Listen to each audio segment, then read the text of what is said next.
লোকটা মারা গেছে, সবাই কিন্তু কান্নাকাটি করতেছে ঘরের মধ্যে নিরাপদ জায়গায়। হ্যাঁ, কেউ বৃষ্টিতে ভিজতেছে না। এই লোকটা বৃষ্টিতে ভিজতেছে, এই লোকটা বৃষ্টিতে ভিজতেছে। এই বাড়ির মালিক নাইনি, এ বাড়ির মালিক না? কি করেন? বাইরে লাশটা একটু ডাইকা থুই। এই লাশ ডাকবেন এই একটা ভাঙ্গা টিন দিয়া? কি করবো, খানে করে তো মারিয়ে দিব। বৃষ্টি পড়তেছে, আবার তো বৃষ্টিটা বন্ধ হয়। শুনছেন কথা? মারাই গেছে, একটু পরে মাটি দিবে, এই জন্য তার কপালে জুটছে এটা একটা টিন।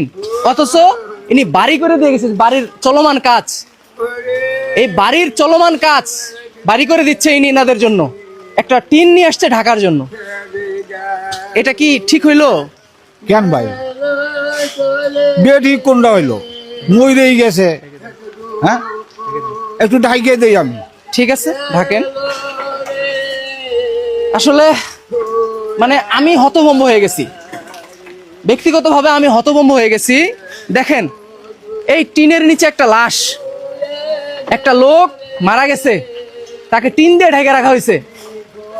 তারই আত্মীয় স্বজন, তারই ভাই তাকে এরকম একটা ভাঙ্গা টিন দিয়ে ঢেকে রাখছে যাতে বৃষ্টিতে লাশটা না ভিজে। আমরা একটু কথা বলার চেষ্টা করি। আপনার কি হয়? পিতা হয় গো। আপনার বাবা? আপনি যে মারা গেল, আপনারা তো সবাই ঘরের মধ্যে আছেন, লাশটা ভিজাচ্ছেন, ওই যে একটা টিন দিয়ে ঢাকলো। কি করে যাবো বৃষ্টির দিন, আমি কি করবো?